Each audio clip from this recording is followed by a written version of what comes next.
بچہ 10 سال کا ہو جائے تو اسے نامحرموں کے پاس بیٹھنے سے روک دینا چاہیے، کیونکہ روئی کے پاس آگ جلانے سے ایک لمحے میں سارا گھر جل سکتا ہے۔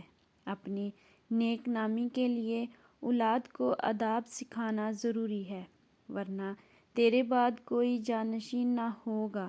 نزاکت سے ملنے والی اولاد بہت سختیاں جھیلتی ہے، لہٰذا اولاد کو عقل مندی اور پرہیزگاری کی تربیت دیں، اچھے برے کی پہچان سکھائیں، اگرچہ ڈانٹنا ہی کیوں نہ پڑے۔ ہاں، پیار سے زیادہ کام لیا جا سکتا ہے۔ تیرے پاس دولت کے انبار بھی ہوں تو اولاد کو ہنر سکھا، ہو سکتا ہے دولت ہاتھ میں نہ رہے، ایسی صورت میں ہنر اس کے کام آئے گا۔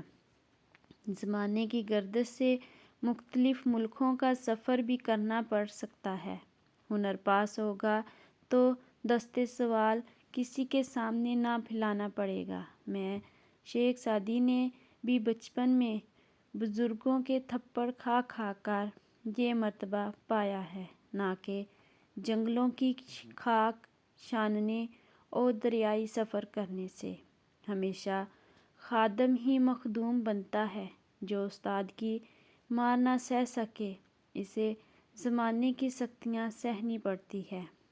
اپنے بچے کی جائز خواہشات پوری کریں تاکہ کسی کا دست نگر نہ ہو۔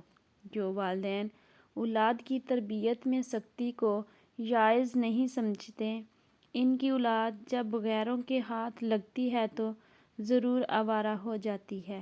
اولاد کو بری صحبت سے بچا، ورنہ بدبخت اور گمراہ ہو جائے گی۔ ہجڑوں، بغیرتوں، ملنگوں، قلندروں کی صحبت میں بیٹھنے والا باپ پہلے ہی مر جائے تو بہتر ہے۔ والدین کو کبھی بھی اپنی اولاد کی تربیت کے سلسلے میں غافل نہیں ہونا چاہیے۔ ہر طرح سے اولاد کی تربیت کا فریضہ سرانجام دینا چاہیے۔